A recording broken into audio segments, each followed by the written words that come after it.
계엄 1년을 앞두고 계엄에 대한 사과 여부, 당원 게시판 당무 감사 논란 등으로 국민의힘 내부 분열이 심화되고 있다, 이런 평가가 나옵니다. 이런 상황에서 외연 확장이 필요하다, 이렇게 목소리를 낸 분이죠. 국민의힘 권영진 의원과 당내 상황 좀 짚어보겠습니다. 의원님 안녕하세요. 네, 안녕하세요. 오랜만입니다, 의원님. 오랜만입니다. 의원님, 국민의힘이 지금 장외에서 민생회복 법치수호 국민대회 이걸 이어가고 있는데 29일에 있었던 대전 집회에서 양양자 최고위원이 계엄은 불법이니까 반성해야 된다, 이렇게 목소리를 냈어요. 그러니까 뭐 현장에서 뭐 일부 지지자들을 항의했고, 김민수 최고위원은 내부 총질이다, 뭐 이렇게 비판하던데, 의원님 보시기에는 양양자 최고위원의 발언이 잘못된 겁니까? 아니면 할 수 있는 발언입니까? 아니, 지극히 상식적인 거고 그동안 계속 해왔어요. 이게 뭐 양영자 최고위원이 처음 한 얘기는 아니고 또 7월 2일 날 송원석 비대위원장 원내대표 취임 기자회견에도 그때도 비상계엄이 불법이고 또 이를 막지 못한 책임이 당시 집권여당인 우리 국민에게 있다. 이 표현을 그대로 썼어요. 그때 표현 그대로 보면은 불법 비상계엄과 이로 인한 대통령 탄핵, 대선 패배에 이르기까지 국민 여러분께 많은 실망을 끼쳐드렸다.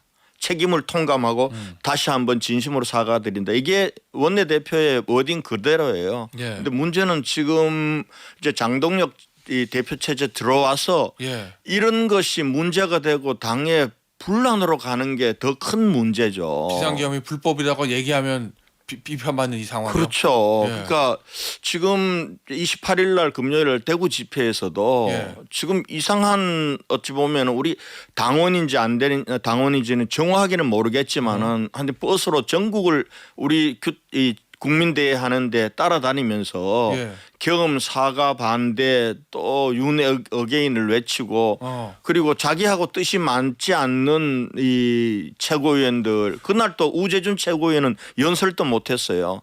조용 부의장 같은 경우도 올라와서 이러면 안 된다고 그렇게 설득했는데 결국 연설을 다 못하고 내려왔단 말이에요. 주호영 부의장도 그렇고 우재준 최고위원 아예 올라가서 말도 못 꺼낸 거네요. 그렇죠. 그러니까 이렇게 가면은 물론 그분들의 심정은 이해해요. 대통령이 탄핵되는 그 큰 상황을 거치면서 가슴속에 응어리진 국민들이 많은 건 사실이지만은 정말 자기하고 생각이 다르다고 해가지고 그 생각을 입틀막하고 공당의 집회를 방해하고 하려는, 이거는 자유민주주의 세력들이 할 일이 아니거든요. 그런 면에서 저는 우리 당이 정말 공당으로서 이 규탄대회는 해야 됩니다. 어떻게 정부 여당이 대장동 일당들을 비호하고 대장동 일당들에게 저렇게 천문학적인 범죄 수익을 안겨주는 그런 항소 포기와 같은 외압을 하고 그걸 비호하는데 야당이 가만히 있어 되겠습니까? 국민과 함께 싸워야 되죠. 그러나 이 싸울 때는 싸우더라도 우리 스스로 정당성을 확보해야 된다. 그런 면에서 지금 현재 우리가 국민대회 진행하고 있는 양상은 분명히 국민들 다수로부터 공감받기 어려운 그런 상황으로 갖고 있다라고 봅니다. 그게 장 대표 체제에 들어서서라고 앞서 말씀해 주셨는데, 그러면 예전에 뭐 대선 때나 그때 비대위 시절이긴 하지만 그때보다 지금 장동혁 대표 체제 들어서서 당이 좀 더 오른쪽으로 가고 있다, 이렇게 보시는 거예요? 그건 분명한 거죠. 그건 왜 그런다고 보세요? 그럼 뭐 장동혁 대표가 당 대표가 되는 과정에서 지지 기반이 그분들의 지지를 통해서 된 거 아닙니까? 된 거고, 또 현실적으로 그 대여 투쟁이란 관점에서 보면은 아스팔트에서 극렬하게 투쟁을 하고 계신 분들이 그분들이니까 그분들의 너무 지나치게 의존하는, 저는 뭐 그분들이 아주 나쁘다 이렇게는 생각을 하지 않아요. 그러나 그분들에게만 우리 당이 매달리면은 다수 국민들로부터 점점 멀어지는 거죠. 지금 이재명 정권이 출범한 지 6개월 그리고 장동혁 대표가 출범한 지 이제 100일이 다가오잖아요. 그런데 지금 이 정권에 대해서는 틀림없이 이 정권이 무도하고 그리고 민생을 파탄시키고 또 대장동 비리 일당을 비호하고 이거에 대해서는 상당한 국민들의 불만이 있어요. 그럼에도 불구하고 이 불만이 국민의힘 지지로 옮겨오질 못하잖아요. 이 부분들은 우리가 다수 국민들을 이렇게 이 지지를 받는 그러한 정치를 하고 있지 못하다는 반증 아니겠어요? 그런데 시민사회 단체하고 정당하고 다른 게요. 시민사회 단체는 자기 주장만 하면 돼요. 그러나 정당은 다수 국민의 지지를 얻어서 선거에 이겨야 되는 거예요. 아, 그렇죠. 우리가 지금 이렇게 국민의힘이 공경에 처하고 그리고 나라가 어려워졌다고 이 나라를 걱정하는 것도 우리가 지난 총선 대선에서 패배했기 때문에 그렇단 말이에요. 예. 그러면은 이제는 다시 어떻게 하면은 우리가 대여 투쟁을 하되 다수 국민들의 지지를 모아서 선거에 이기는 투쟁으로 나갈 건가를 예. 고민해야 될 때다라는 생각이. 의원님, 이 장 대표의 발언 몇 개를 좀 봐야 되겠는데 아무래도 당 대표의 메시지니까요. 29일에 대전 충청 집회에서 이런 얘기를 했어요. 우리는 흩어져 있었지만 이번 12월 3일은 뭉쳐서 한 곳에 있어야 한다. 그러니까 작년 12월 3일에는 흩어져 있었는데 올해 내일 모레는 뭉쳐서 한 곳에 있어야 된다 이 얘기거든요. 그러면은 작년에 흩어져 있는 게 18명 장동욱 대표를 비롯한 18명은 당시 한동훈 대표 따라서 본회의장 들어가서 이거 해제 반대했었고 죄송합니다. 비상계엄 해제 의결했었고 나머지 의원들은 뭐 당사에 있는 분도 계시고 못 들어온 분도 계시고 그래서 원내대표실에 있었던 사람도 있고 흩어져 있었잖아요.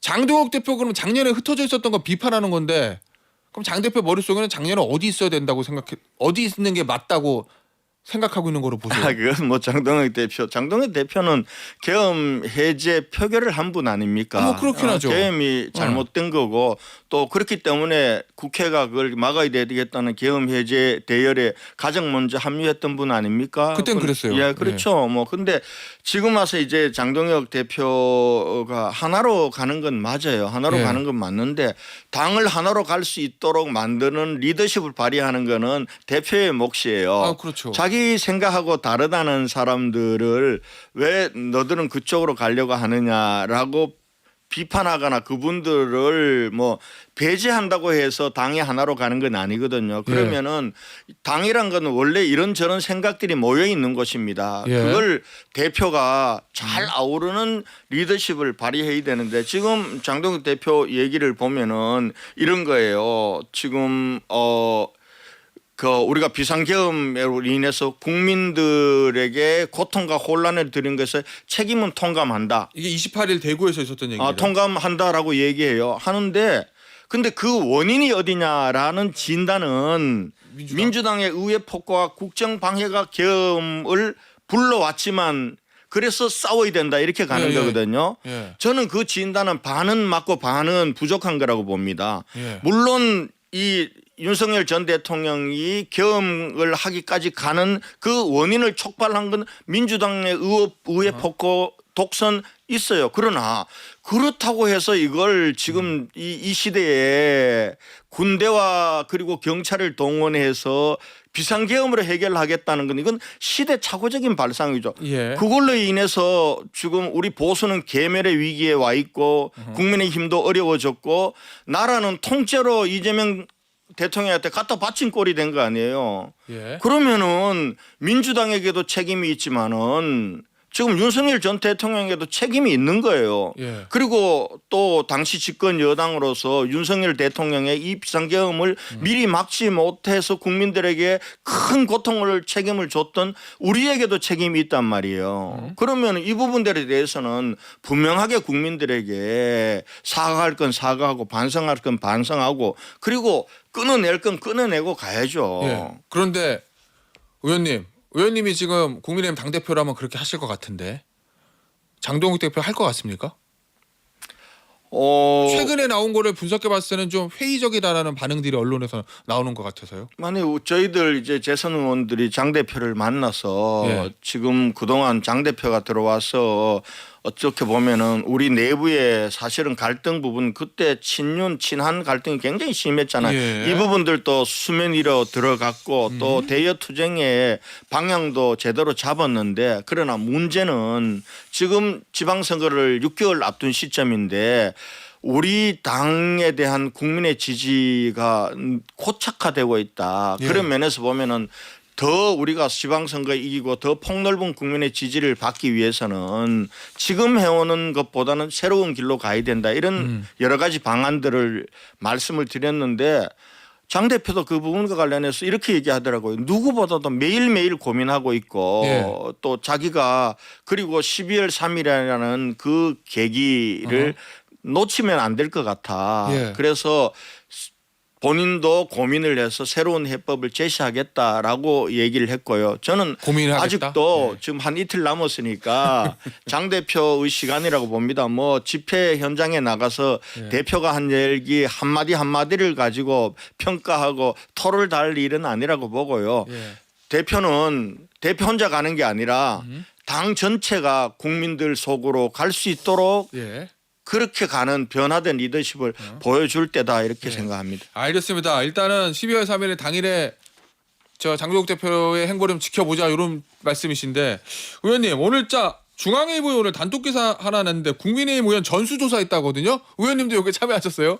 예, 저한테도 왔더라고요. 거기 보니까 지금 105명 중에서 한 분은 이제 지금 활동 안 권성동 전 하시니까 원내대표 빼고 장동혁 대표 빼고 그래서 105명. 105명이죠. 107명 중에서. 예, 그렇게 105명인데 그 중에서 82명이 응답을 했는데 자, 보니까 사과 메시지 필요하냐 여기에 대해서 찬성이 43, 반대가 14, 답변 거부 19. 어쨌든 찬성이 많아요. 근데 윤석열 전 대통령 절연 메시지가 필요하냐 여기에 대해서 찬성이 31, 반대 26 팽팽하거든요.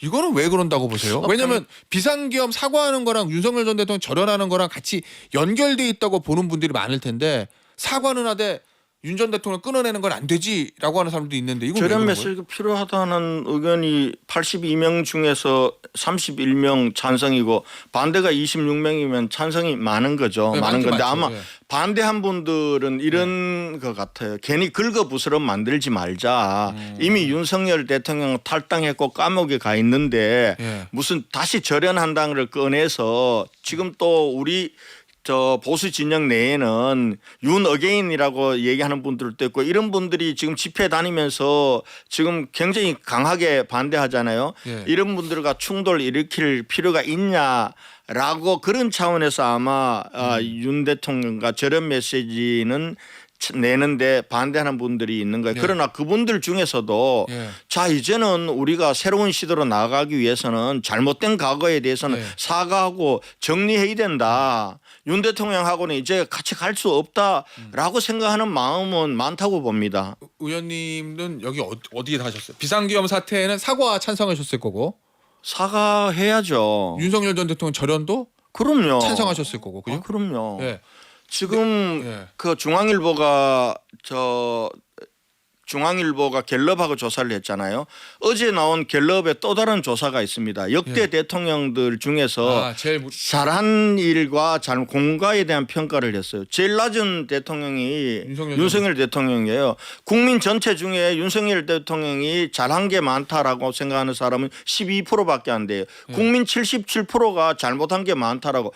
심지어는 전두환 전 대통령보다도 훨씬 더 낮아요. 예.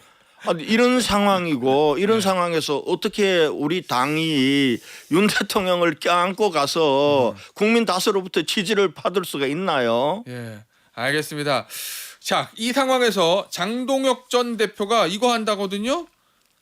당원 게시판 뭐 똘똘 뭉치자 뭐 이렇게 얘기하는데 지금 당원 게시판 논란 조사하고 그다음에 김종혁 전 최고위원 징계한다던데 당무감사위원회에서 물론 뭐 지도부는 지금 모르는 일이다. 당무감사위가 본인들의 활동이다. 뭐 이렇게 선을 긋고 있긴 있습니다만 이거 어떻게 보세요? 지금 상황에서 이 당원 게시판 문제랑 친한계 의원 최고위원 징계하는 거? 이제 와서 좀 뜬금없다는 생각이 들어요. 예. 뜬금없다는 생각이 들고 또 지금 장 대표는 장애 투쟁을 주도하면서 하나로 똘똘 뭉치자고 얘기하고 있잖아요. 이게 이제 하나로 똘똘 뭉치자는 거에도 역행하는 거죠. 예. 지금 이렇게 되면은 사실은 한동훈 대표하고 가까운 그런 분들이 예. 가만히 있겠습니까? 그럼 결국은 그동안 잠복돼 있던 이 친한 반한 뭐 친윤 반윤 이 갈등이 다시 표면 위로 들어와서 하나로 똘똘 뭉치지 못하는 계기가 될 거라고 보는데 지금 저는 하려면 이거 진작했어야 된다고 보고요. 지금 이 문제를 다시 들추어내서 감사하겠다라는 거는 제가 볼 때는 타이밍상도 잘 맞지 않다 이렇게 봅니다. 알겠습니다. 저 앞서 지금 역대 대통령 공과에 대해서 말씀하신 저 권영진 의원님의 말씀하신 여론조사는요. 한국갤럽이 지난 25일에서 27일 실시한 거고요. 지난 금요일에 발표된 거고 자세한 내용은 중앙선거 여론조사심의위원회 홈페이지에 참조하시면 됩니다. 의원님, 예전에 박근혜 전 대통령 탄핵됐을 때는 박근혜 전 대통령이 일체 메시지 내지 않고 조용히 있었거든요. 사실은. 근데 지금 윤석열 전 대통령은 얘기들이 자꾸 밖으로 나오잖아요. 본인의 메시지가. 최근에 또 하나 공개됐습니다. 전한길 씨가 공개한 건데 본인한테 자필 편지를 썼다. 하나님이 보낸 선물이다. 전한길 씨는. 저는 전 선생님이 하나님이 대한민국에 보내주신 귀한 선물이라고 생각합니다. 요렇게 본인한테 편지를 보냈다고 전한길 씨가 공개한 건데 이러다가 수요일날 비상계엄 1년을 맞아서 윤석열 전 대통령 혹시 메시지 나오는 거 아니야라고 걱정은 안 되세요? 아마 뭐 전한길 씨는 예. 아마 윤석열 전 대통령에 있어서는 예. 참 고마운 존재일 겁니다. 저렇게 윤석열 전 대통령 저렇게 감옥에 가 있고 이런 상황에서도 그분을 지켜야 된다라고 얘기하고 지키자라고 얘기하고 또 윤 어게인을 얘기하고 이런 그러나 대한민국을 위해서 대한민국에게 보내준 귀한 선물이다. 여기에 대해서는 국민들이 그렇게 동의하지 않을 것 같아요. 네. 그런 면에서 윤석열 대통령이 상황 인식과 국민들의 민심을 바라보는 게 너무나 좁게 보고 있어요. 아마 중앙일보 저 여론조사를 다시 한번 윤석열 대통령이 감옥에서 보실 수 있는지 모르지만 야 이게 국민들을 지지하는 내가 잘했다 나를 지지하는 국민들이 그렇게 아스팔트에 있는 저분들처럼 그렇게 많은 게 아니다. 국민 다수는 나에 대해서 좀 잘못했다고 얘기하고 반성하라고 얘기하고 그렇다라는 걸 현실 인식을 좀 직시를 했으면 좋겠어요. 알겠습니다. 의원님 한 40초 남았는데요. 짧게 답변 부탁드릴게요.